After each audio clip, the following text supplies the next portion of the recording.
for the, this is the continuance for 2021B self-storage facility. Thanks, Jane. The first thing I've got to do is read the mask update, which is like a summer rerun again and again.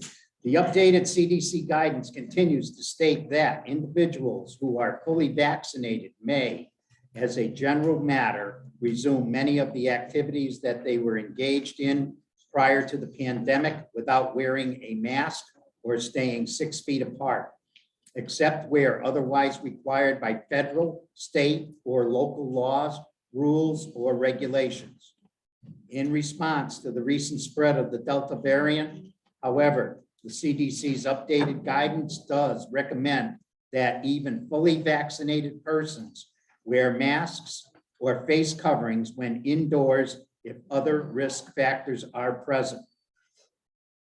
In light of the information provided by the CDC and in order to maximize protection of vulnerable individuals from the Delta variant, the Department of Public Health now advises that a fully vaccinated person should wear a mask or face covering when indoors and not in your own home if you have a weakened immune system or if you are at an increased risk for service and severe disease because of your age or an underlying medical condition, or if someone in your household has a weakened immune system, is at risk for severe disease, or is unvaccinated. Okay. We've had some updates. Yes, we have. Okay. So for the record, again, my name is Daniel Garvey, address 124 Shaker Road, East Long Meadow, Mass. 01028. For the record, I also again have Joseph Tesnola. He's from the firm of Sherman Fredericks. His business address is 3 Conver Street, Palmer, Mass. 01069. And as you all probably know, my name is Daniel Garvey. I am the applicant, and I'm seeking permission to construct a self-storage facility on 5.81 acres of property that's directly behind the Polish National Credit Union and is currently zoned business.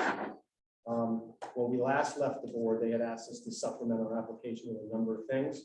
I guess the first thing that we wanted to present, and I believe we gave a copy of this to the board, is our photometric plan, which basically lays out our lighting plan. So again, this does illustrate that we are dark sky compliant, and it also indicates on this plan that our lights do not emit on any of our neighboring residential or commercial properties. That was the first thing that was requested of us, and we did provide that to the board. The board also asked us to provide a operations manual as to how we're going to maintain the property, maintain the buildings. We did provide that to you. We did provide a comprehensive operation plan of how we are going to again maintain the buildings as well as the properties. And again, we'll answer any other questions. Third thing I think the board asked us to provide was the location of the well that we did not place on the last plan. The owner of that property was good enough to allow us to go onto the property and locate that well. That well on the Mr. and Mrs. Gursky's property has been located on the plan. As a result of locating that, we did have to shift our detention basin approximately 15 feet to the west, I'm sorry, to the east. But again, the plan that we've submitted to the board again shows that we are at a minimum 100 feet away from all of our abutting wells, and that our plan does not adversely impact any of our neighboring septic systems. That was the third thing that the board asked of us. And I believe the fourth thing that the board asked of us is to provide some renderings as to what the actual project would look like. We gave you 2 shots.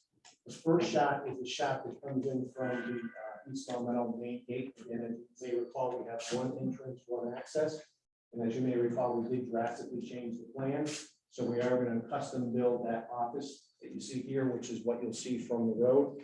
And again, we feel as though that architecture is very similar to what our neighbor has, which is the Polish National Credit Union, and also the veterinarian that was recently approved, Munson Savings Bank, as well as other commercial properties in the area. So those are the 2 renderings that we provided to the board.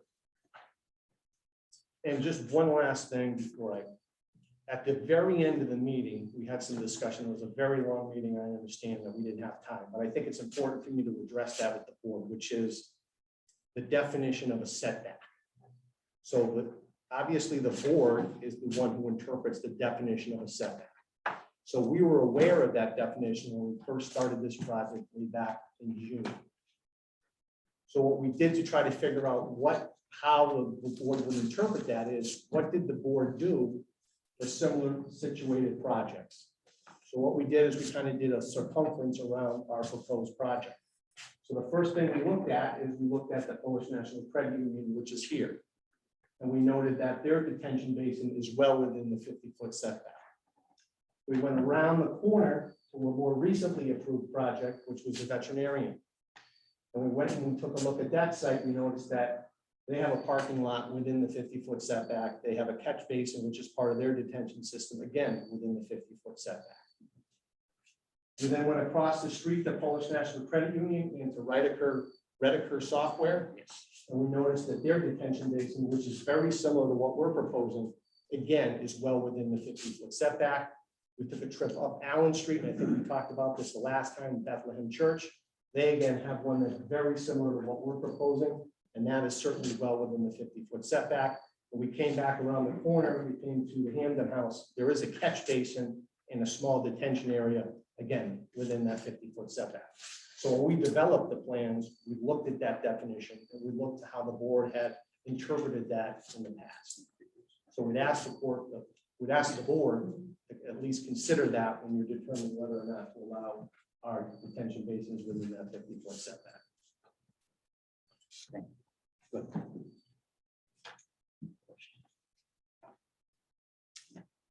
Not right now. So that's not what I'm just looking at. So I see it, Don, so give me a little bit, okay? Because I do have some questions. Sure. Okay. And you'll be giving us a revised complete set. Do you think, I know we have these. No, I'm they good. they did give me. They did, consent. we got it, okay, all right. So, They gave you two updated sheets to put in the Put in. revised sets. to put into our revised sets, okay. So I do have a couple questions, and sheet 4 of 7. I don't know if you have, it's right there, I'll be honest with you.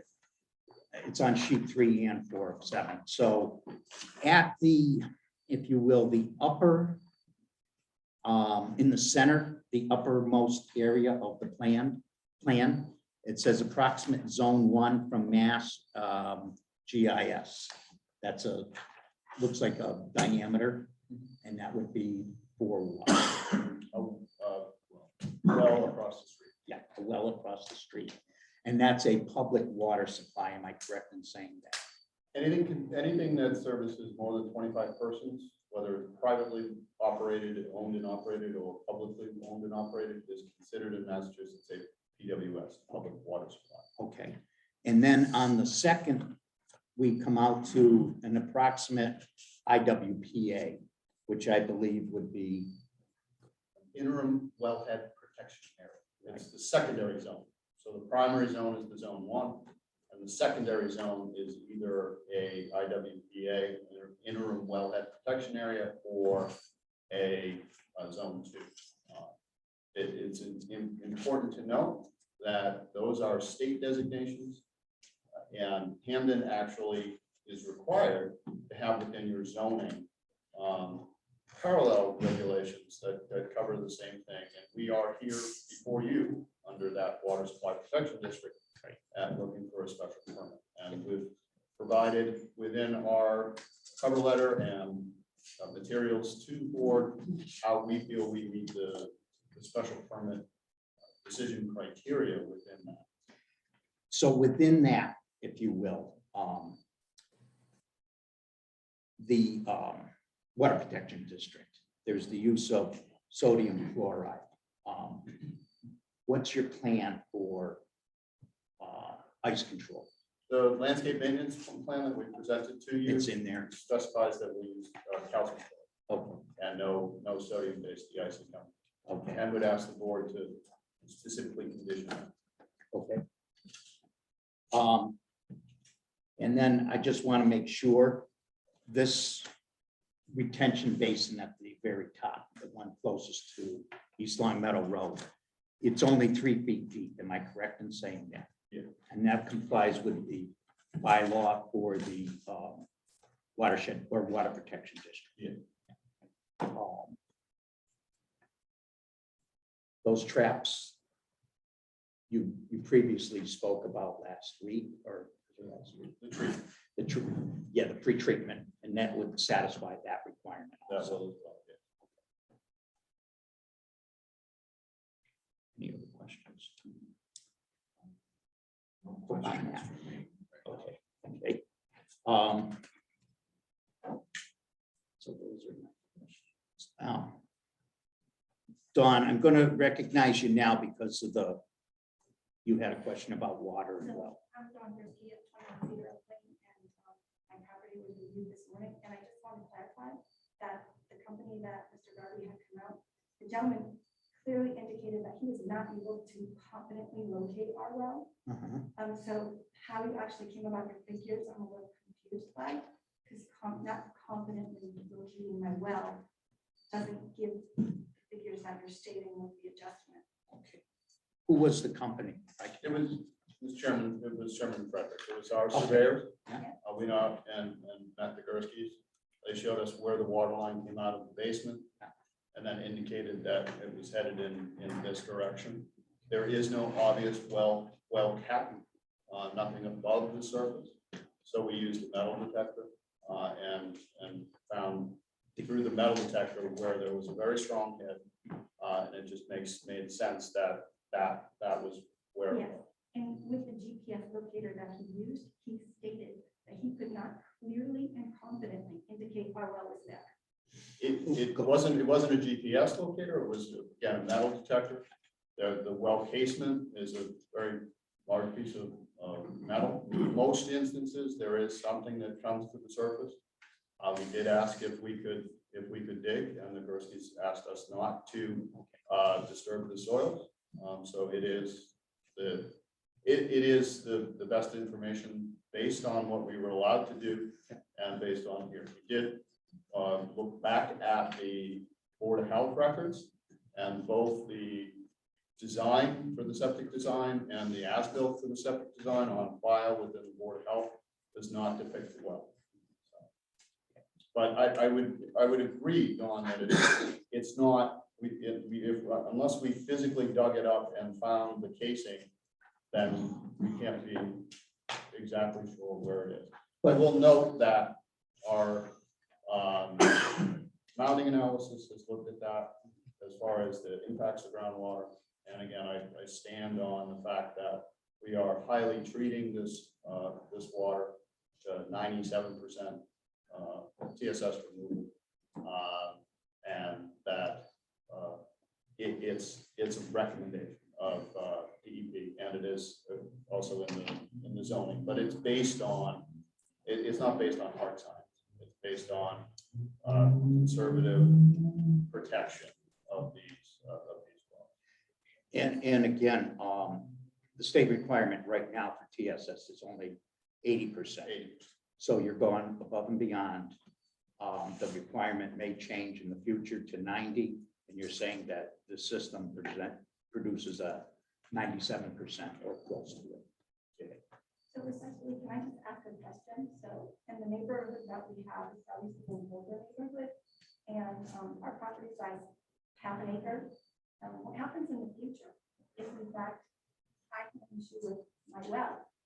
And you guys have it to the point of as close, there's no room for me to move. What's your suggestion then? I do understand, but you have to understand that would happen if to any neighbor. So for example, if your direct abutter changes his or her location of the well or the septic, that impacts you as well. Same thing So here. what is your suggestion? Unless there is no suggestion. I mean, we put it where it actually has to go. So basically, you're saying that if it comes time that I need to replace my well and I don't fall under the bylaws, then what happens? I'm not sure what you mean fall within the bylaws. Because I actually have to follow the same regulations that you do on the Right. distance. Yep. So if you put this to where you're deciding to do it, Mhm. where do I have room for movement in the future? I don't know where your septic is. I don't know how My far it septic is from in the front. in the front, so you probably have quite a bit of room. I just don't know the specifics. Thank you.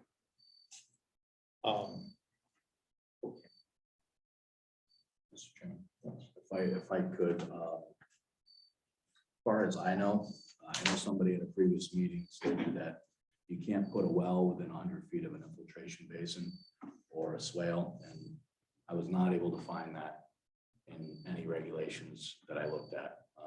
And if they're overburdened wells, you can put them in the same exact spot because you'll be going into bedrock. You wouldn't be putting an overburdened well in today. So you would be able to put it in. I don't know if that's of any, I'm sorry, overburdened well. Basically, Talked about this. yeah, you have soil and then you have bedrock. So right now that neighborhood likely, I don't know specifically, likely has overburdened wells, which is above the bedrock, which is actually impacted by stormwater. If you're going to put a bedrock well in, like that's the most, if you're putting a well in today, they're gonna make you find bedrock, which depends on where you are. You'd be able to seal the well off at the bedrock so that it didn't get impacted by anything. So you'd be able to go in the same spot. So let me just say, to you, and you're speaking, you're using the term like, and that doesn't help me 5, 10 years down the road, is that I likely can put it in the same spot. I'm being restricted now on my own property on where I can move it. What happens if that likely doesn't come into play? If I said likely, I didn't mean to say likely. What I'm trying to say is that once you get into that, number one, you should only be restricted by septic locations, not infiltration basins or drainage swales. If I said likely, it's because you never really know where you're gonna hit water. My well, I ended up having to go 322 feet. And if I'd gone 500, they would have had to frack to get water. So I don't know where bedrock is there or how deep you'd have to go. I don't know if that's of any consolation to anybody, but that would be my expectation, was that you'd be able to put it in the same spot.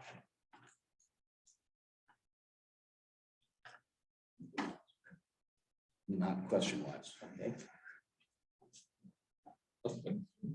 I got a few more.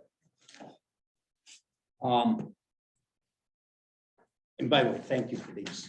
Yes. The only thing they open up a little problem with me, okay?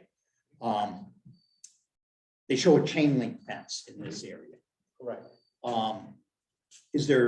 We had talked about the white vinyl fence. Correct. So I'd like to nail that down, what we're thinking on, and I'm saying what's the thoughts on the white vinyl fence? Yep. Where are we going with it? Yeah, so what we agreed to do from our last meeting, we made a number of changes. That's one important change. But again, what we've agreed to do is wherever we have a residential abutter, we are going to put a 6-foot vinyl fence up. Okay, Where we don't have a residential abutter, so for example, the vacant land over here where Hamden Septic is, Yeah. that would be a black chain link fence. okay, The gate itself, they're generally, the gate that we have now is a chain link fence. If the board felt as though they wanted it screened, we can screen the gate. We just feel as though it's a really nice picture, but if you needed that screen, we could certainly screen it. and here's my feeling, okay? What I would like, okay, and again, I'm gonna ask you because I'd like to do the vinyl in the front there. What I am looking to do is reduce the visual impact, okay? On the gate itself, now I'm gonna throw you a little curveball here, is I'd like to see maybe like a white picket fence that would go back and forth. I know I'm throwing a curveball, but Right. my whole thing is the visual aspect. You've done a great job here with the building. Right. Okay, that visual impact as I come by it. I don't want to be slapped in the face with that. So the white picket fence to me will still give you some screening, okay? Mounted on a gate that. Exactly. And I spoke to my administrative assistant today, and what I'd love to see is a gate like Great Horse has. I'm not going there, okay? I mean, if you ever looked at Great Horse's gates, they're, very ornate and very beautiful, but. I would be more than happy to put a gate up that looks similar to that. It would be black aluminum. That is not a problem. It's a good idea. So I would like you to think about that. Now, We're willing to do. You are. If you think that we need a black aluminum gate as opposed to a chain link, yeah, stainless steel, we'd be happy to put Okay. that black aluminum gate up. all right. White, black, whatever like I said, it just the visual impact. Throwing curveballs. I'm ready to throw some curveballs. I just didn't have any questions. So my main concerns with this project are, the architecture of it, as the chairman said, the screening from the street. But also, I've been thinking about this quite a bit, and I do have an issue with having infiltration system and stormwater control within the setback. Specifically where the residences are. I wouldn't, you pointed out quite a number of projects that have either parking lots or stormwater, structures or basins within the setback, but none of those are residential properties. I think it would go a long way with the residents if there was an actual 50-foot setback with no disturbance, naturally vegetated. And then you start your arborvitae's fence basin. I don't know what that does to the project. But if I live there, that would be something I'd want to see if I'm dealing with this property getting developed. I'd want to have some sort of natural vegetative screening going on when I'm in my backyard. That also moves your stormwater infiltration further away from people's wells. And it seems that there's 10. It seems like there's 10 residential abutters. I could see this down the road being an issue between self-storage and the abutters. I would like to see some sort of baseline testing of the wells to document where they are currently, so that there isn't a concern later on that this project has somehow contaminated the wells. So I think that's pretty much all my curveballs. So that's my personal opinion. I'm one person on the board, but my personal opinion is that there really does need to be a 50-foot vegetated strip that's staying away from these residences. And I'm not sure what that does, but it seems like it's a fairly large project. I'm not sure if it can handle it. But that's kind of where I believe I'm gonna fall on this. And obviously, I know you guys are gonna have to go back and Yeah. figure out if that's. If we were to consider that, I guess. Right. can you- I know you can't answer today. I know that. Exactly, but if we were to consider to do that, that is at a great expense Mhm. to redo the plan, which we're willing to do. But we'd also obviously have to take into consideration the cost of that. Yep. To the project itself. Yep. So I'm just thinking out loud, if that's what the board wanted, I would like or ask the board to consider taking a vote on the project contingent upon us moving these detention basins off the 50-foot setback. Because if Yep. you tell me and the board said, we like the project except for, that I can certainly, there's a lot of options that we have. Yep. But again, in order for me to move forward with that, present new plans, get new specifications, talk to my partners, it's a great expense. So Yep. we would just want some assurance that if that's possible, and again, if it's possible, then the board would be in fine order. accept the project. Yeah, I mean, I'm perfectly fine leaving that contingency till the end, till we get everything else worked out. And you know, get to the point where we can do that. I just wanted to voice Understood. my thoughts on it. You know, it's the screening, like the chairman mentioned in the front. I do like the rendering in the back. You know, it's not perfect, but it's gonna be, it's better than just a chain link fence with barbed wire and arborvitae's. And I think if it is possible to move that back, I know you gotta basically redesign the whole stormwater system. Correct. So I apologize, but this is something that I has understand. been taking, you know, it takes a lot for this to sink in and get feedback from folks. So, you know, other than that, I mean, those are my main concerns is somehow establishing a baseline of groundwater quality. So there's no question later as to whether the project impacted groundwater. Having a 50-foot vegetative buffer, and then having, you know, anything that's visible as you're driving by or from the residences kind of mirror this rendering Right. that you got here. Those are my concerns. Just clarification, if I'm not, on the baseline testing, you're talking about just doing a baseline testing on the record of where the wells stand today. You're not asking for any. The water quality. I mean, Right, water obviously you'd have to get the permission of, you know, the homeowners would have to give their permission. Yeah. And, But basically just. and what we're testing for is the normal hierarchy of tests that DEP would have or the Board of Health would have on a well itself. And then on any drinking water well. But that's it, just a baseline. You're not asking for future monitoring. I'm not asking for future monitoring. I'm looking to basically establish a baseline prior to construction. So there's documentation of what the concentrations are in the groundwater currently.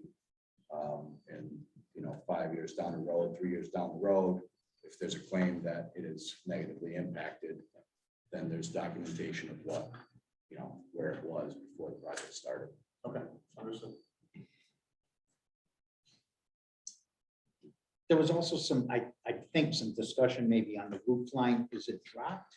Yeah, so a few changes that we've made. So one of the things I did want to point out are that the actual buildings themselves, I had indicated that they're going to be a high side of 13 feet. That roof line now has been reduced to 9 foot 4 inches. So the high side will be 9 foot 4 inches, low side approximately 8 foot 8 inches. So we dropped the building by about 3.5 feet. Okay.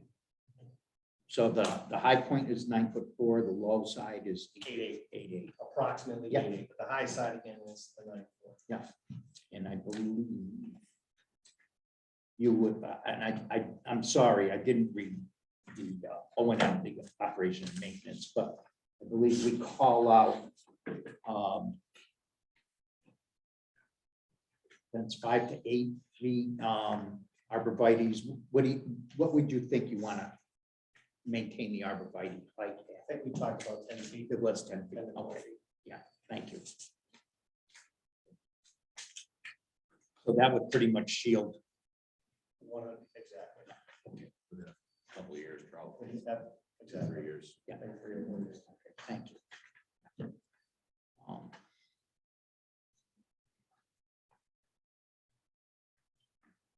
Yeah, I have a couple of questions. Let's see, the color of the units, is there any particular reason why you chose that color where the building, you know, the main building is such a nice gray and white? We picked the colors of the hunter gray because it does actually blend in a little better with the our vegetative buffer. It was something that the engineer and I had talked I'm about. talking about the units themselves.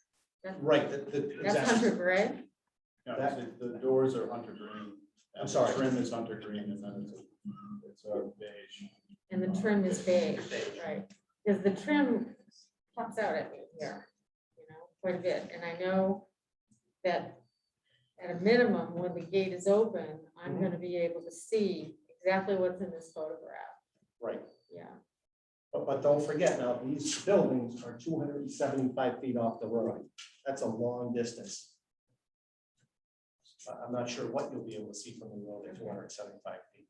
All right. And are you committed to not leaving any deciduous trees at all? Current plan. Current plan says, yeah. Now, if we do this 50-foot buffer, then that That changes. And how would that change?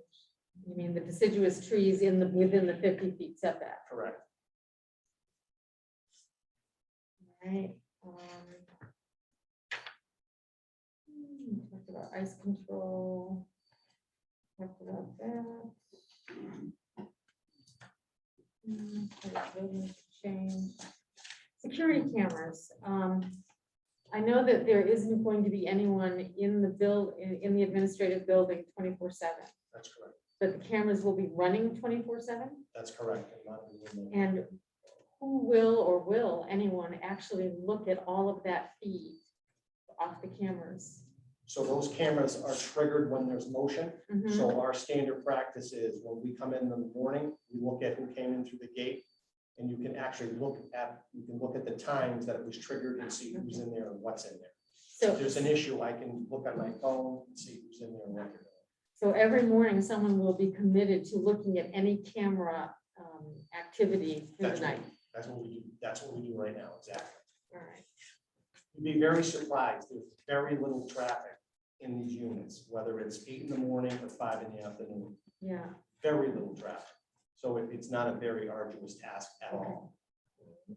But no one is looking at it as it's occurring. I It's only can next- if I choose, yes. All right. Can you describe what your sign is going to look like and where it's going to be placed? It's going to be an unlit sign that just simply says handed self-storage And that'll and a be telephone number. near the entrance? That's right. Sign is right. Obviously, we have to get a permit for this, the location has to be, but it is going to be by the driveway. We don't, the building inspector assigns the sign. We just specify that it has to be out of compliance. Okay. Do you have plans for the size of the sign? We haven't even discussed that. But whatever's allowed by code, it doesn't need to be large. Our sign today doesn't need to be very large.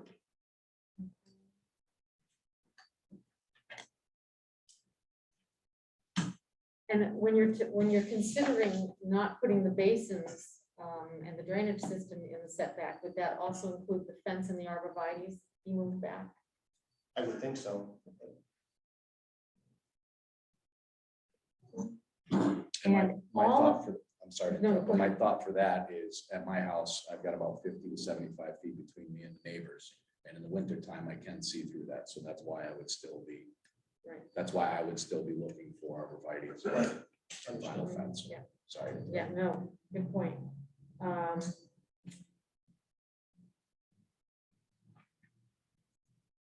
And everything inside the building area up to the setback is going to be paved of some sort, right? Pavement?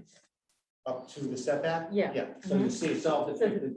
So- Exactly, it's all pavement. Right, there'll be no vegetation inside, it's just all No. pavement.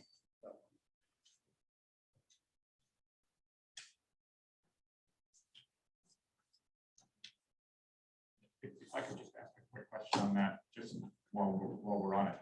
If 50-foot setback is left natural, then I presume that there would need to be some retention basins that would then be within the 50-foot basin, within the fence, within the 50, inside of the 50-foot setback. And so it couldn't all be paved. Is that right? So if we have a 50-foot setback, right, They're Yeah. gonna, they'd have to move all They'd have their, to move it they'd back. have to move all their stormwater. Right, all the stormwater management East would and be north. inside, yeah, would be Right, so inside everything of would be that. inside the fence. Mhm. Right, inside of the 50-foot setback. So that'd be the 50-foot Yeah. setback to Yes, the property yes. lines that would be undisturbed. And then the fence and any retention basins and water control structures on the inside of that. I don't know if that's what they're saying. It'd be the, I believe you're saying that the fence would still be on the perimeter that's your home. we haven't even considered that, but most likely, we'd have to come up with a plan. would be, He doesn't know. right, he doesn't know, but my statement's that there needs to be 50, my opinion is that there needs to be 50 feet of unvegetated, and then you can have your stormwater. Vegetation, yeah. I just want undisturbed, I'm just- basically leave 50-foot strip of whatever's there now. basically this whole, from here, this just gets pushed back. Yes. So everything gets- was over. Everything gets pushed back basically. Fence, 50 feet. arborvitae's, everything, push Yes. back. That's So, my thought. That's- yeah. So in the bylaw, though, it requires a buffer strip of 20 feet, suitably landscaped with grass and shrubs and trees. Mhm. You see, so Where's what- that? that's on page 94.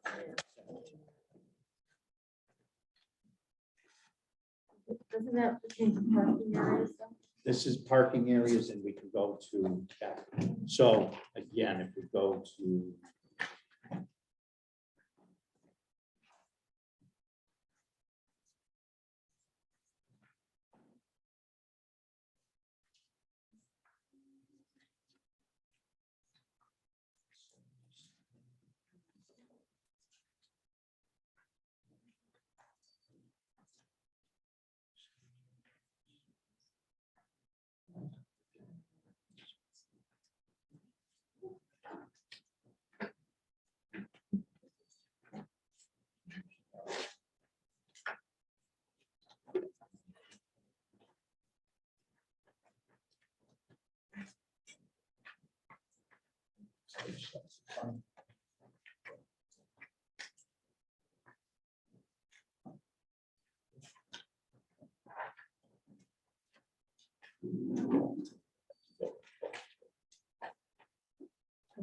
I got it.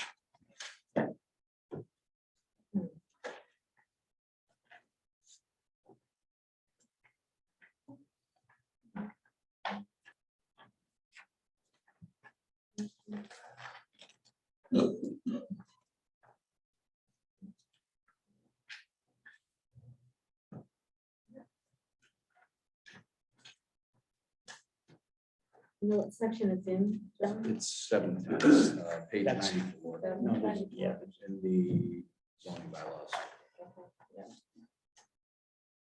I mean, that's to provide a visual barrier between different land uses. it says commercial, I believe. Yeah, it says to provide a visual barrier between different land uses along all boundaries of the areas of business, commercial, and industry, except along any portions of such area which is common to business. So, I mean, I think we're going above, well, I think we're going above that requirement by having a 50-foot Mhm. non-disturbed buffer. And So the swale and the stormwater structures. And what were you looking for a landscape buffer strip? Because those are gonna be So my feeling is, grass, you know. right, and you have to have grass because of the, to be able to.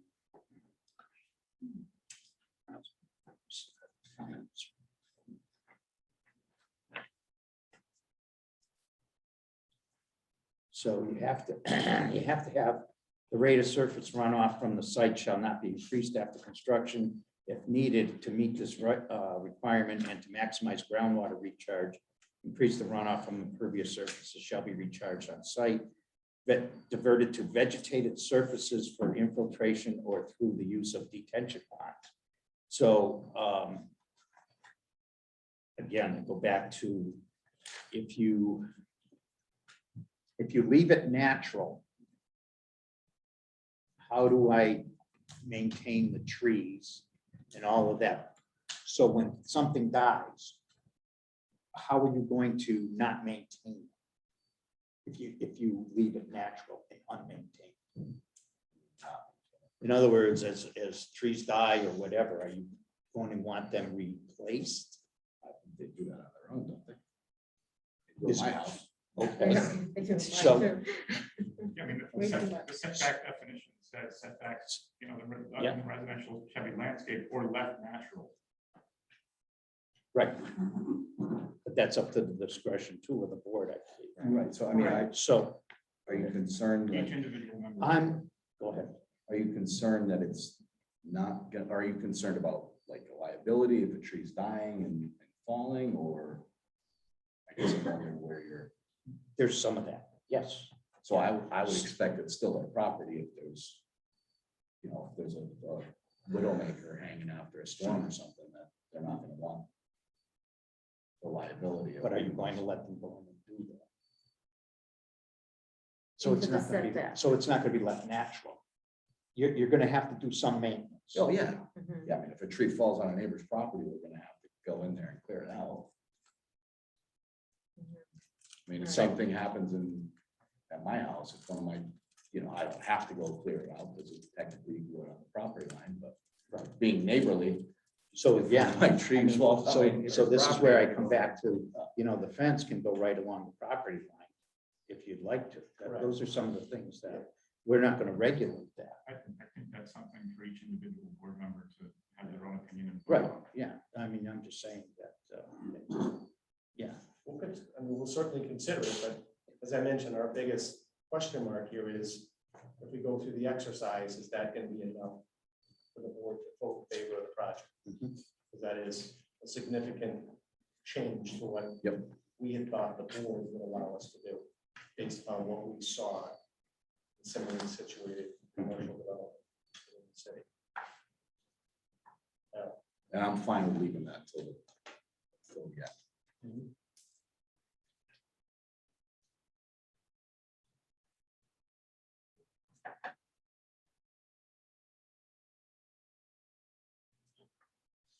I mean, if you're, it'd be up to you guys, but I would think that I wouldn't want to put my fence on the other side of that 50-foot strip. That'd be, I don't know. I would think that it'd be harder to maintain the arborvitae's and fence if it wasn't contained within. What do you need the arborvitae's then? So those are some of the questions you're gonna raise. My thought is you do, because like I said, if in the wintertime, I can see straight through the strip of trees between my house and my neighbors, and those are 50 at a minimum. One of them I think is closer to 75. I mean, you definitely need the fence, put it that way. But I'd be swayed on the arborvitae's, maybe.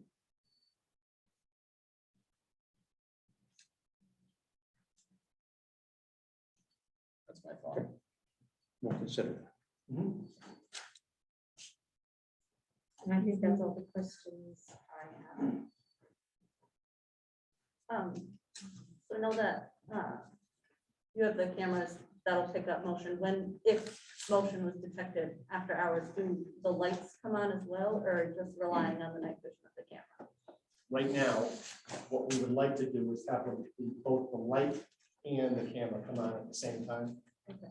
They're all on motion, so after 10 o'clock, it goes dark, and the lights would be on motion, as the cameras obviously are also on motion. And are the lights in general on strict timer, or will they come on based on natural light? So meaning the time of year kind of dictates We when. would like to put it as natural light for sure.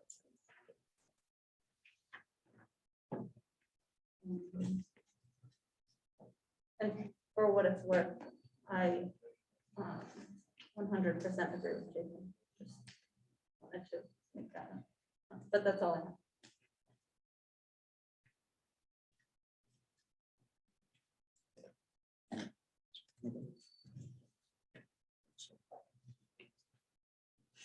I'll open it back up to the, before I do, I'm gonna tell you, we're gonna adjourn at 8 o'clock, okay?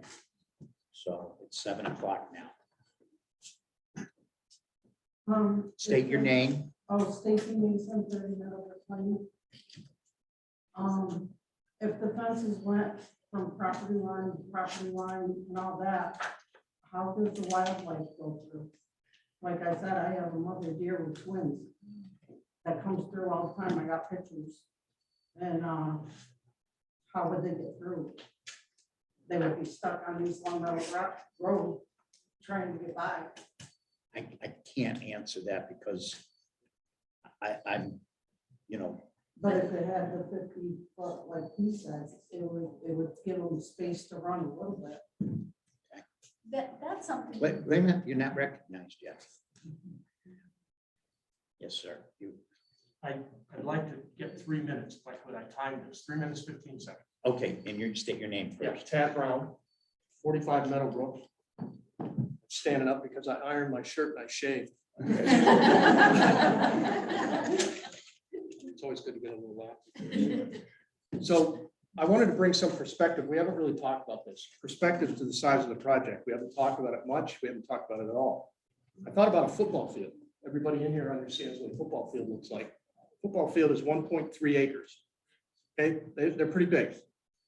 Take 1.3 acres, this is 5.8. You can fit 4 football fields inside this footprint. You throw the one on the front, that's another 3.2 or 3.3 acres. That's 3 more football fields. So we're looking at seven football fields of asphalt and metal buildings. Think about that. I can tell you, it scares me. I worry a lot, but I worry about home values. I worry about the runoff. I worry about the snow. I worry about fire, propane tanks in the sheds, and accidents, but mostly I worry about the aquifer. These guys, the applicants, are telling you they have that all handled, that they've done this before and they've done modeling, and I believe it. They've done it before. But I can tell you that nature has a way of getting back at us. Nature always wins. There's accidents that happen, and the law of unintended consequences takes over. We can't afford a mistake or a problem. If we have 4 inches of rain, that's 500,000 gallons on 5 acres. What if it's more? What if there's a flood? What if it goes in somebody's backyard? What if it goes in their basement? What if it wrecks their well? Did I mention it's right on top of our drinking water? Sadly, I'm nervous that we don't know what we don't know. But here's what we do know. We know that it's going to sit on top of a protected aquifer. It's drinking water. We know that the water is pretty close to the surface because we have some 16-foot wells and they drink that water, right? We know that the fence is going to come right up to the abutters' backyards, although maybe that changed tonight, but the fence is there. And we know that it's going to hurt our home values. Finally, and this is directed at Heather, because the other night you spoke about hazardous chemicals for all of you, but for Heather. You know, as part of this process, the applicants are required to submit a document that shows what hazardous materials are going to be on their property. And we know that they can't really do that because both applicants have admitted that they can't really police that 100%. I get there's a contract, I get that there's signs, and I get that there's inspections. But all it takes is one dummy with a big 50-gallon drum or small buckets of something like cleaning solutions, oil, gas, trichloroethane, caustic materials like paint cleaners and pesticides. Anything that could cause a catastrophic spill. What do we do then? Does it get to the drinking water? Can it be fixed? And if it can be fixed, who's going to fix it? End of the day, the risk here is too great. Protect the water.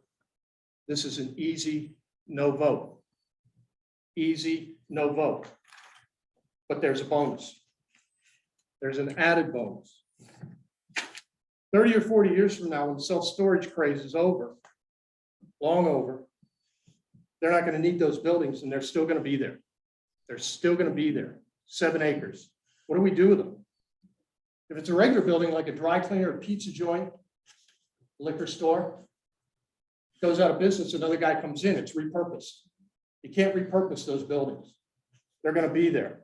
And I suggest to you in 30, 40 years, there'll be self-storage graveyards all over this country. Let's not leave that for our kids and our grandkids. Let's not build one of those here. The risk is too great. The legacy is too ugly. Let's vote no. Thanks.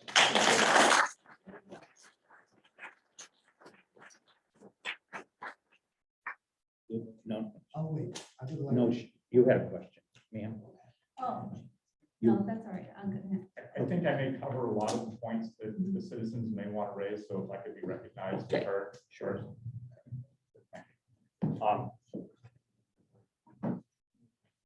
I just want to take off on what the gentleman before me just said.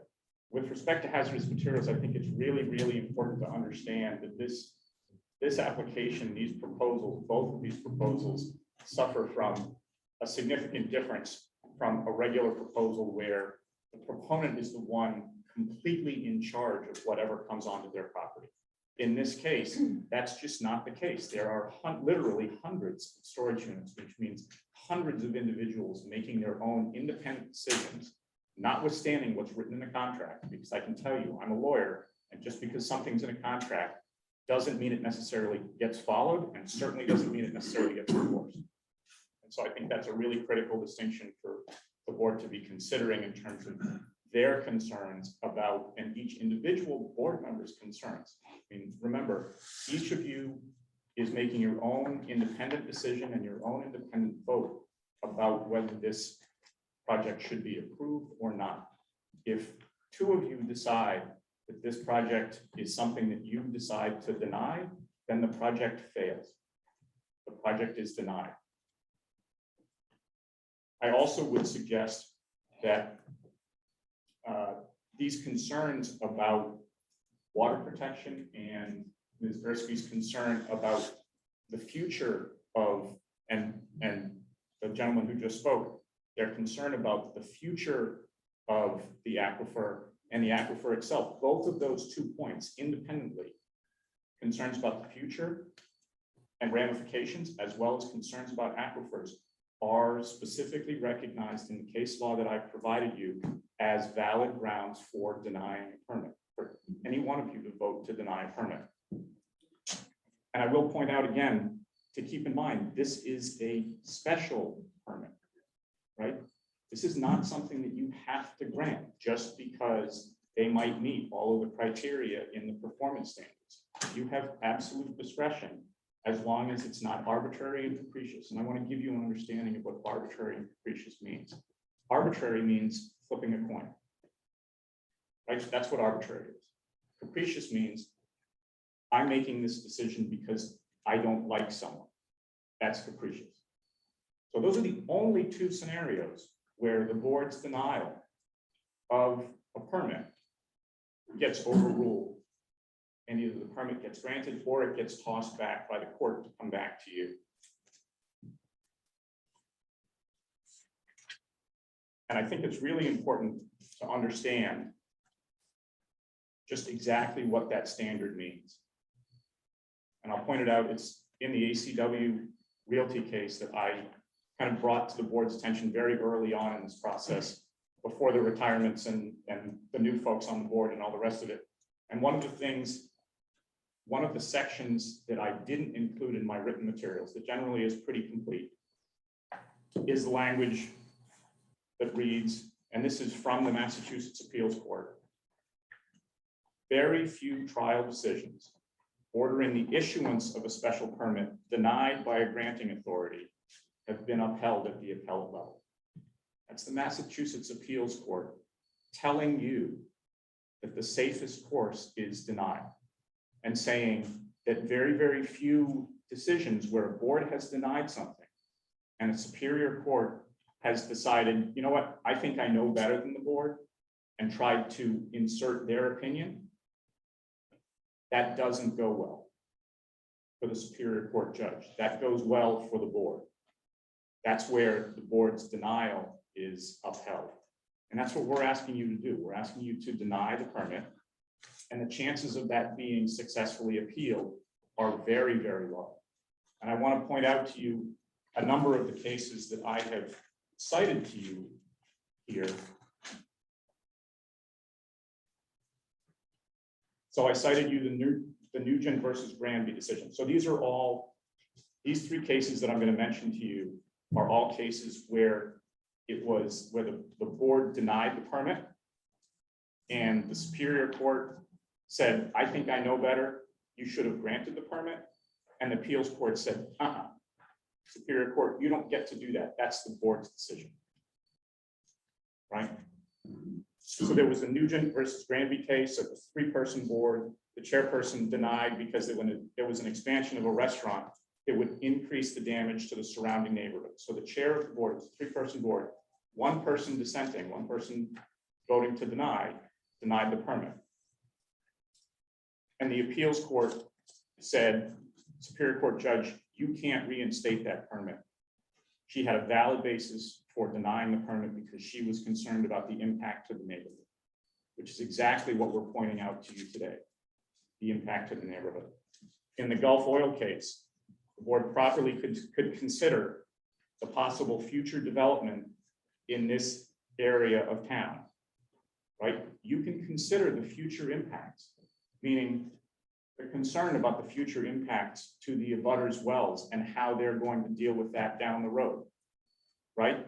You've heard the applicant basically say, listen, if you have a problem with your well, if you end up having to pay thousands and thousands of dollars to resite your well, which may be possible, you're correct, Jason, that you may be able to use that same location, but how much more money is it going to cost you to drive that well down through bedrock, seal it, do all the other things that you need to do in order to do that? Right? That's a valid concern. That's an impact to the property value of that property owner. And yes, I think you make some very good points in terms of requiring the setback, right? I think the setback language is very clear in the bylaw, and I applaud you for thinking about that.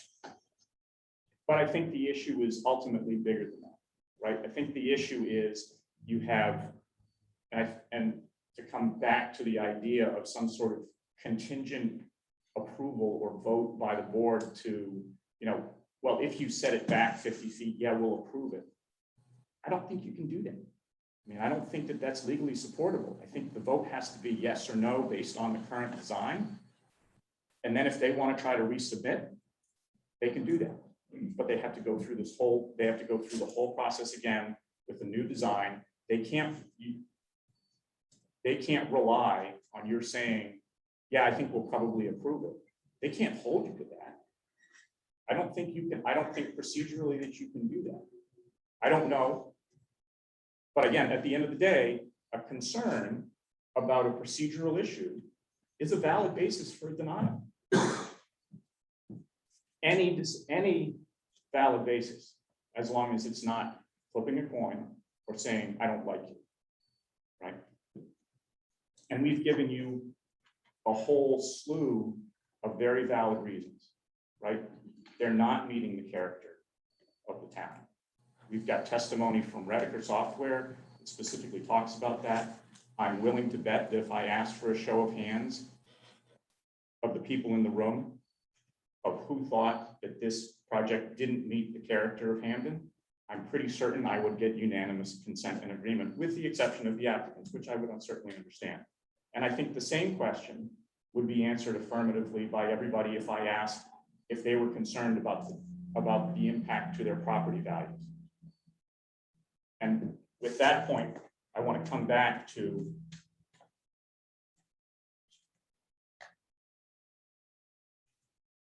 so I want to kind of walk you through very briefly the criteria for granting a special permit. 10.8 and 10.81, special permit granting authority shall not grant any special permit unless it finds the following criteria are met. If you go down to number 2, 10.812, the use is in harmony with the purpose of this bylaw. And if we go to the purpose of the bylaw, 10.2, 10.21, and then down to subsection 3. So the purpose of the bylaw is to protect the rural character, aesthetic qualities, natural, environmental, and historical features, and property values of not just neighboring properties, but also the town. Okay, so to quote it, and property, so to protect, and skip to property values of neighboring properties and the town. You have ample evidence in front of you in the form of the Board of Selectmen's letter to the board on both of these projects, as well as the presence of all of these people here, who again, I could certainly take a straw poll to see who was concerned about property values and character, and I can tell you that without exception, they would all be concerned about that, and they would all have a valid basis. And you also have the email that I provided you yesterday, and I can provide you again this evening, because they are 2 independent projects, from Andrew Anterlonis, who has told you that these projects will significantly impact his property values because it impacts his abilities to attract and retain employees, And it has an impact on his customers and their perception of the value of his business. And that impacts, in return, his ability to sell it. Because somebody who's going to be looking for that facility, that's a pretty specialized facility.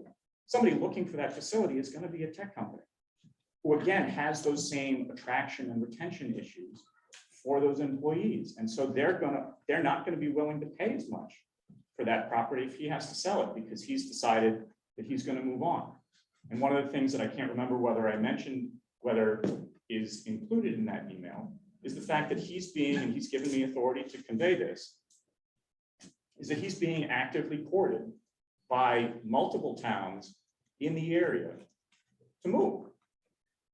And he's conveyed to us that having these facilities right across the street may end up being the straw that breaks the camel's back. And we've had him available to testify at least twice. And we haven't gotten to it because we've been so focused legitimately on the meeting the performance criteria, and we've put off until now hearing the concerns from the constituents, the people who are entrusting you to protect the interests of the town, right? The whole purpose of the planning board is to protect the interests of the town and all of its other citizens, aside from the individual, right? And that's why I provided you with that photo arrays, to give you a sense and an appreciation for everybody else who's complied with the architectural and aesthetic requirements of the bylaw to massive expense. And the whole premise of these two projects, and again, they're independent, but they have the same impact, is to essentially profit by building right to the actual limits of those properties. It's the square footage that makes these things profitable.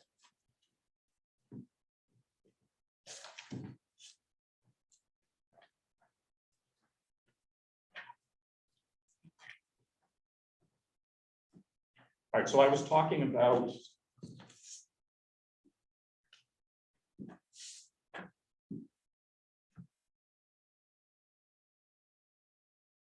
one second. All right, so just for the record, I want to make it clear that to the extent that there is some sort of contingent vote offered, I would object procedurally, and I think that would be grounds for my clients to prevail on an appeal if it were made. And I can assure you that we would certainly do that. All right, the other couple of cases that I wanted to draw your attention to is the ACW case that I read to you from before, talking about the fact that very few board denials have ever been, that have been overruled by a judge at the trial level, have ever been actually sustained on appeal. One of the valid grounds for refusal or for denial of the permit in that ACW case was concern about the impact to the neighborhood. Now that happened to be because it was a 24-hour store and there wasn't any other 24-hour stores right in that area, but the same is true here. There are no other sprawl projects in this area. We're talking 7 football fields. Now, granted, that's the combined. One of them may be 5, the other one may be 3 or whatever. We're talking ballpark here. But these are really significant pieces of property right in the center of the crossroads that are going to have, again, massive impacts to character, property values. I know I keep coming back to it. It's like the COVID mask mandate that you have to read every time I have to come back to it, simply because it's necessary to preserve the record for appeal. I think I really want to contrast those scenarios that I've given you where the board has denied permits and been ultimately upheld on appeals with a couple of cases that I've provided for you where boards decided that they were going to grant a permit and they were actually reversed. And those permits were sent back and actually annulled. And there were 2 cases. There was the Pierce case. And in that one, the bylaw, like Hamden's, required that the board consider the impact, here the property values, right, as well as the other aspects, the impact on not just the neighborhood, but also the town. And in that case, the board granted the permit, and they had only, in their discussions, in their decision, talked about the impact to the neighborhood. And the appeals court said, "Mm-mm, your grant's ineffective, it's annulled, you have to go back and reconsider it." And it was because they hadn't considered the impact to the whole town. Right? That should give you an idea of the level of specificity that the board's decision is going to be held to. Right?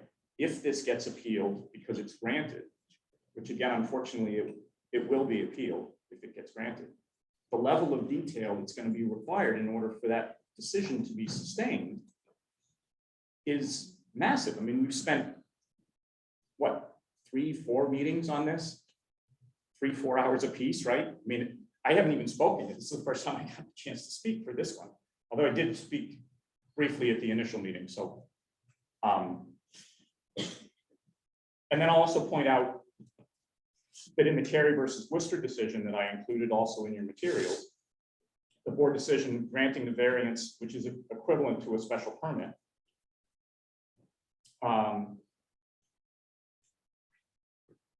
they did that despite a clear impact. So the board granted a permit despite a clear impact to surrounding property values of a parking lot. This is directly equivalent to a parking lot, right? And so in that case, the board's grant of that special permit, that variance, was annulled. And the project was killed by the appeals court. First the Superior Court, and then that was approved on appeal. So I think it's really important for the board to take all of that into consideration. And we would ask that when you do make your decision, hopefully to deny, that you clearly support it with some of the materials that we've offered to provide you as support, because we've gone way out of our way to make it clear we're not adverse to the board. We're here to support you. And that there is a unity here, right? The Board of Selectmen have major concerns about this project. I know I've heard from individual members of the board that they have major concerns about the project. I don't think you can look at this project and not have major concerns. And even if they have, many of them have been addressed, right? Fairly so. But there are others that are even bigger that really haven't been. And so when you do hopefully deny the permit, I would ask that you specifically include in your decision some of the materials that I've provided you, right? I mean, I've provided you with a full handout. You can reference that entire handout. You can reference the email from Andrea Angelonis that you saw on the email was specifically authorized for me to present to you. You can also use the first 2 pages if you want to not include that whole pack of materials that I gave you, right? This whole pack of materials. If you don't want to include the whole thing, just include the first 2 pages, right? Because I've provided you an overview with our major concerns, and I've cited to you how many sections of the bylaw this violates, right? Facially violates 10.81, subsections 2, 3, 4, 6, 7, 10, and 12, and likely 5, 9, and 11, and 10.7, subsection 6. I'm giving you all of the grounds that you need to preclude any sort of appeal and any sort of challenge. And that's because, and I've provided you case law to this effect too, as long as your decision has any valid basis for approval, your decision doesn't even need to include that expressly. As long as there's valid basis on the record for approving your decision to deny a permit. And again, we have to contrast denying versus granting, right? If you're going to grant, that's a much, much higher standard. It's much more difficult for the board, and it's frankly going to create a lot more expense and a lot more conflict in town. And it's just, there's no need for it. There really is a unified position here. These projects just aren't right here. It's not just that business isn't right here. That's not our position. There are businesses that would be right here. But this one isn't. And neither is the Anwood project either.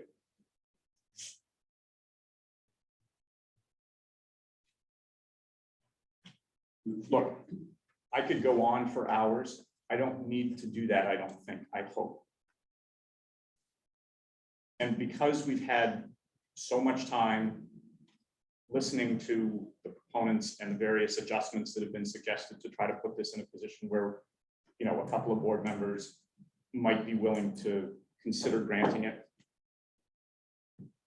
I don't really want to burden either my clients with the cost of my time to continue to kind of just pile on. But I've provided you with lots and lots of reasons why we think this permit should be denied. And if you give me just 1 second to make sure that I haven't missed something critical with my client, then hopefully I'll be able to close and be able to let you move on.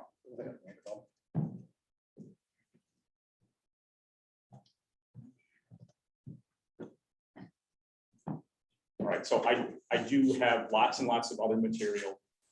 I have lots of other points, but at this time, I'm just going to let it ride. And then to the extent that there's anything said that I feel like I need to respond to, or if after sitting down, I come up with something else that I really think is really important, I would ask your indulgence to be able to present. Thank you. Thank you so much for your time. I understand this is a very difficult process for all of you, and I know it gets emotional, and it certainly gets emotional for all the people who spent so much time here in this process. And I think that again speaks to the level of the concern about the character and the property values that are at stake here. And frankly, I think it speaks volumes about the benefit of the system. It's a difficult system, but it works.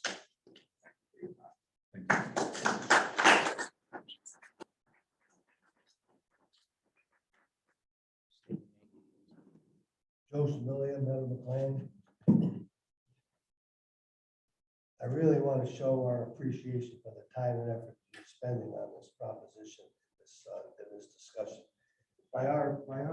The records will show that you can't be accused of not listening to the proponents of this project, because so far they've spent 6 hours and 18 minutes presenting their case. And our lawyer up to tonight spent 27 minutes and another 37 minutes. It's not even close. You've given them so much time. You've given them so much latitude. You've created so many ideas and opportunities for them to come up with ways for you to think positively on this, that you've done your job. You really have done your job.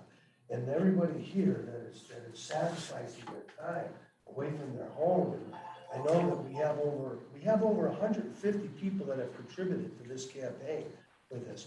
We have over 500 signatures, and we have a list which we compiled today of 3 pages of door-to-door of volunteers here. 3 full pages. I was going to list the streets, but there's just too many of them to list, of everyone they went to see, and everyone they talked to is opposed to this. Every one of our volunteers, and you know that because you're in this room, and went door to door and are opposed to this. But I can tell you what's going to happen now. This isn't the first time something's going to come up with this property. This property is in play. These guys are making an investment, trying to do something with the property. Rayford Pellegrino and Savino is trying to do something with the property.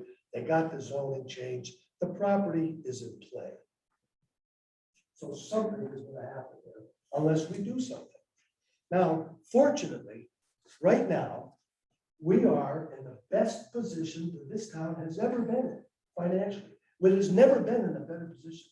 We have over $1 million in free cash. I'm going to make it quick. I'll give you the 2 minutes. We have over $1 million in free cash. We have COVID money. We got the money for MGM for the MGM money. We got money for the preservation trust. We have our bond rating is so good that we can borrow money at less than 0.5% interest. Financiers will be competing to lend the town of Hamden money for us to buy that property. So I'm proposing to That's the group enough now. that we're going I'm to cutting you try to off. buy. I'm cutting you off Why?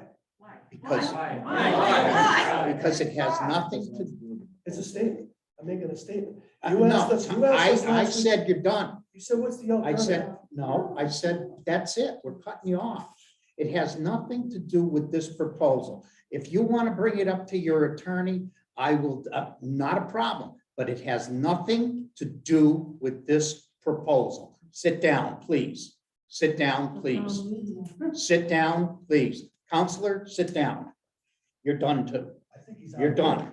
He's out of order. You're required by law. You are required by law to give me equal time and consideration. Sit down, counselor. You are required by law to give me equal time and consideration. That, I've been allowed maybe 45 minutes compared to 5 or 6 hours. okay, we're gonna take a little adjournment here for 5 minutes. After you This listen, is- man. It's a town meeting. Let him speak for hours. This is a forum. Better express ourselves. Go ahead, you can finish now. With all due respect, guys, it's a public hearing, not the town meeting, so. It's a little bit different. But the options and other potential uses are important considerations that need to be vocalized and need to be considered. Right, so that's the only point that we're trying to make. Then I we need understand to that there's. communicate that. Let's- Okay, but I wasn't given the chance. Let's just let it recess. That's Just fine. let it Yep, relax. that's, for a I'm little bit. completely fine with that. your screen.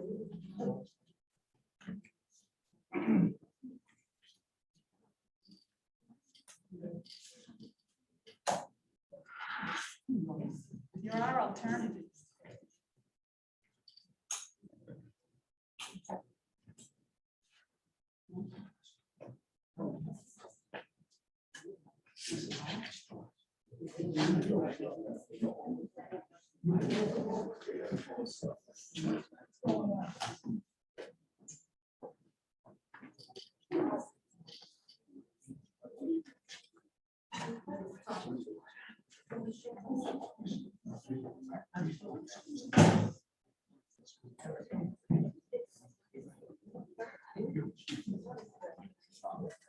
Thank you.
I want to. Well, I'm making. Because I'm not too bored.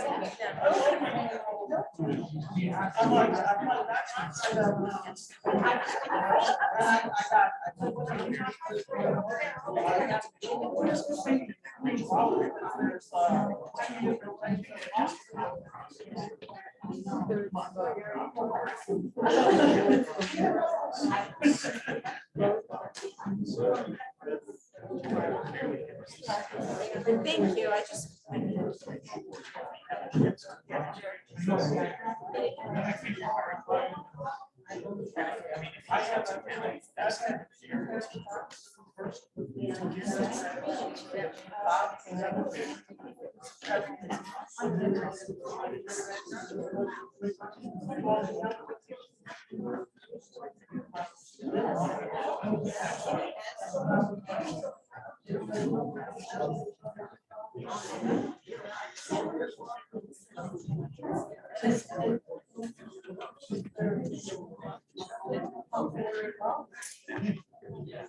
Okay.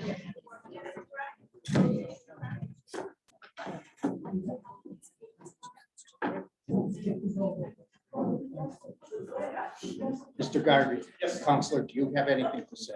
Just a few things if I could. Okay, So what I would just ask the board is just to focus on the merits of my proposal. Please do not consider whether this is going to be appealed or the threat of appeal. I'm asking you to do your job, which is to take a look at my proposal, look at the bylaws to make sure that I meet the standards of the bylaws. To concentrate on the threat of litigation, whether from the applicant or from the opposition party, really is not something that you should consider. What I think you should consider is, what have we done as applicants? We started this process back in May of 2021. We began by talking to neighbors in this general area and other residents in the town of Hamlin. stop. Enough. We, Go ahead, please. we came before the board with the conceptual plan in June. So this isn't a surprise to the town. We came with a plan that's similar to this. We've listened to your feedback. We've listened to the town's feedback, and we've incorporated numerous changes into our plan. We believe this is the right plan and the right location. It's important for you to understand that we're trying to work with the town and the neighbors. We're not opposed to the neighbors. We're not opposed to the board. We've made significant concessions to the board because we think it's the right thing to do. Let's just talk about a couple of those concessions that we made. We've heard from the board, and we've heard from the neighborhood that they're concerned about the character of the community. We completely eliminated that building, that office building that was a metal building. We specifically selected an office building that will be custom built, that is what you'll see from the road, to match our direct abutter, Polish National Credit Union, Munson Savings Bank, Redeker, the veterinarian. That is a classic New England structure. That's the first major change that we made. And that was based upon the consideration from the public and the board. What else did we do? We said, okay, we've got to make sure that we protect the neighbors to the best of our ability. We selected a low profile building. So that building is not 13 feet as we originally proposed. It's now 9 feet 4 inches. What else did we do? We listened to the board, we listened to the neighborhood, we listened to Ty and Bond, who's approved this plan. They said the vegetative buffer needs to be more robust. No problem. We submitted plans to the town, reducing the planting spread from 6 feet to 2 feet, which will give a substantial evervite hedge in 3 to 4 years. We listened to the board members, we listened to the neighbors saying we have a problem with the fence. What did we do? We said, okay, we'll get rid of the chain link fence, we'll put screening. That's not enough. We would like you to do a 6-foot vinyl fence. That's fine. We've proposed that in our updated proposals.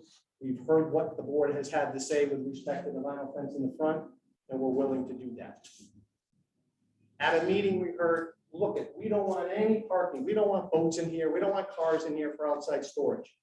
No problem. We've eliminated all of that. We heard from the board in the neighborhood, listen, a 24-hour operation in this location is a non-starter. We don't want that. We said, no problem. There's a similar business that has a drive-through. That's 5 a.m. to 11. No problem. We've made concessions along the way because we want to be good neighbors. We want to cooperate with the board and cooperate with the neighbors, with our neighbors. We would just ask the board to consider the merits of our proposal, consider the concessions that we've made, and ignore the threat of litigation. Litigation can come from both sides. When you present a case to a body, he's got one version of what the case should say. I've got a completely different one. That's why we're lawyers. That's why there's so many. There's no one answer. We fight it out. So the board has the discretion to issue the permit. It should not be threatened or feel threatened that if we don't do something, we're gonna be threatened with litigation. It comes from both sides. You're a very competent board. You've listened, and I think you understand the proposal. I would just ask you to consider the merits of this proposal and ignore the threat of litigation. So my final comments are, will you come back to us at a mutual agreeable time? We'd like to continue. I'm gonna look at you, counselor, and I'm gonna say, if you can't control the crowd, It's not my crowd. very good, then sit down, because we're done with you. No, Go you're ahead. not. Yes, I You are am. absolutely not, Counselor? Mr. Chair. So Counselor? I would be more than willing to come back before the board. Okay, Again, what I would like to understand from the board's perspective, I got a clear indication that the plan as proposed with with our detention basins and the setback is a no-go. That's fine. We'll go back to the drawing board and we'll figure something out. But I suppose what I'm trying to get from the board is a little bit of consideration. Because if the board feels, well, that's one thing, and if you rectify that, we still have issues with these, we'd just like to know that. and I hope that there's no other issues. I'm gonna look at the board, because that's kind of where I'm going with this. To be quite honest with you, I'd like to wrap this up with, if you can take the board's comments and it works feasibly, then we would vote on it. Don't know, and then we would move on from there. Can you clarify that, what you just said? No. Ask your counsel. Go ahead. You haven't, you said you can't. Stop. No. What date are you proposing for? I'm asking you, and I'm gonna. Excuse me, Mr. Chair, you can't close the meeting. I I'm asked not for closing the concessions. meeting. Oh, I can, You're- no. You forget, I am chair, okay? And you know what? I control the meeting. But you I have control the you have meeting. 4 other members of this board who are entitled to hear the facts, and the law makes it very clear that you Then- need to give me equal time and No, consideration. I don't. Yes, Where- you absolutely do. Then you know what? Take it to court that I was wrong. You are Take it one, to court. respectfully, Mr. Chairman, you are one single member. You have 4 other members of the board who are entitled to be heard on this thing, and frankly, What- who are also And what are we entitled. going to, what are you proposing to hear? Well, we've heard. I have several other points. I have- Time hang on, out, folks, please. one person. I have several other points that need to be made. You've made your points. I'm sorry. No, I respectfully haven't. I specifically need to include in the record the email from Mr. Rediker, because this is a separate independent proceeding. Weren't you giving this, didn't you give it to us yesterday? Yes, this is a separate I'm independent sorry. proceeding. Okay. And so I need to give you a copy so you have it specifically for the record. If I could ask you to share. I believe you already have it.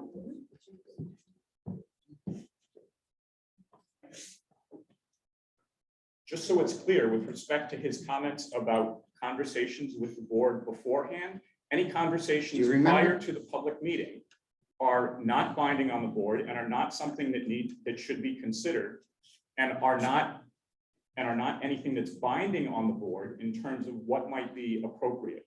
So he's talking about having come to the board at some point before this public hearing, At And a these public hearing, meetings. by the way. It At- was a public. it was- hearing when we had that. I'm sorry. but without a proposal on the table.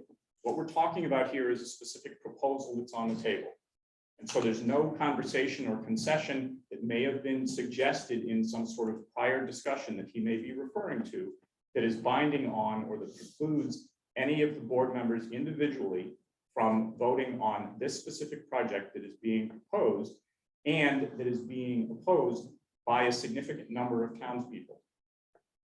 And when he's talking about me suggesting appeals and all the rest of it, all I'm doing is providing you with the support that you need to be able to make a reasoned decision. That's it. And he's talking about having back and forth on cases.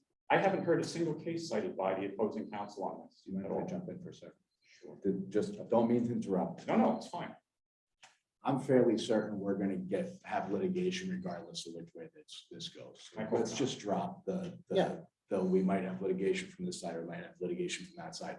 It's not in the back of my mind because this is a contentious issue and I fully expect that there will be some sort of litigation regardless of what decision this board makes. So And that would just be, leave that would be out unfortunate. if you don't.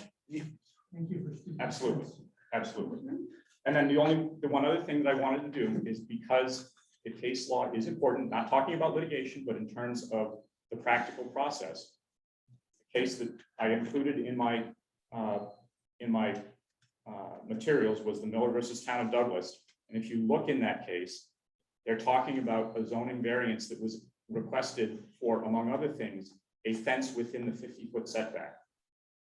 Okay, that was specifically part of the decision that was upheld, was the board denied the permit for the variance for the setback and for the fence within the setback. So I want it to be clear that the town's decision on this point with respect to the setback definition and nothing and no activity within the setback does apply to fences, and there is case law support for that, just so that we're clear. That's enough, Counselor. We're done. So Okay. just one last comment, just a perfect. That's fine. I'm gonna ask the board, when's the next agreeable time? We Respectfully, have, could we put on the same day, Wednesdays, please. the 27th, the same day? no, it's too much for Should be relatively short. our system. It's too much. That's, I specifically have no So- objection to that. I'm asking.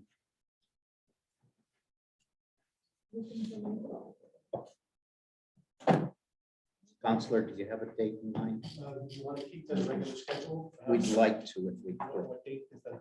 After the 27th, is it the 3rd? The, Okay. Second? it would be actually the 10th, but yeah. Well, 24. That was Just fine. before Thanksgiving. My turn. So. The 10th would work. Is the 10th? Okay. No, the 10th's much better than the 24th. Okay.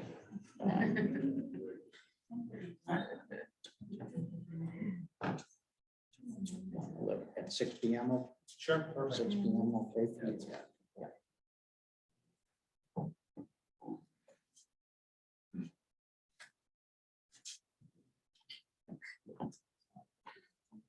I'm sorry.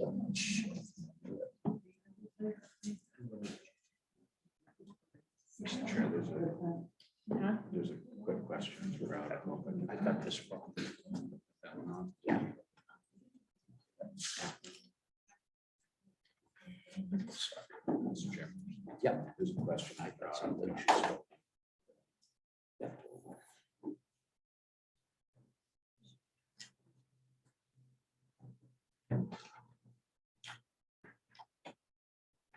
Oops, yes. Just a quick airplane. Have you guys all been through our neighborhood to see what this looks like, what the impact is, like in our backyards, to see what our point of view will be? I haven't been in your backyard, so I've driven through. I've driven through, I haven't been in the backyard, and I've driven through. And the same on East Long Meadow Road, South South Corner, Yep, so- next to I've driven through, I know many times through your neighborhood. I've been into the properties, both of them, and I've walked them both, okay? So, and I have history going back to those properties. So when I was young, I did a lot of work in those properties, so I know exactly where everything is, sorry to say. Yes. Aaron Rossetti, 15 Meadowbrook Lane, and I'm glad that you have gone through the neighborhood, and Jason, that you have gone through the neighborhood. I would like you to think about the property value. So when you drive down Meadowbrook Lane and Cedar Oak, you know that we are a very modest neighborhood. Very, very modest. I don't know if I'm speaking for all of my neighbors, but we're not the high rollers in Hampton. Right. Our homes, that's our retirement. We have lived in these neighborhoods. We have supported business since the these businesses have been coming in. We have never once stood up and said we did not want a business in these areas. The businesses that have come in have supported us. When my daughter graduated from college, she had a great job at Redcare Software. My nephew right now works at Redcare Software. I have friends that work at the bank, at the village market. My kids all work at Sullivan's. Those places provided this community with jobs. They provided our children with jobs. These projects will provide one job. They are not providing anything for this neighborhood or for this town. So when you think about what's happening, think about the people who have lived here and that the retirement, this is our retirement. This is what we save for, and you're going to pull our property values down. And I would also like to ask the developers to think about the people, the very modest people who live in these neighborhoods. And I know for a fact, you would not want this in your backyard. And I'm asking you to please reconsider bringing this into our backyards. And not just our backyard, the center of our town. I'm asking you to go home tonight and think about that. And I know you both very, very well. All right, I'm going to adjourn meeting November 10th. Thank you.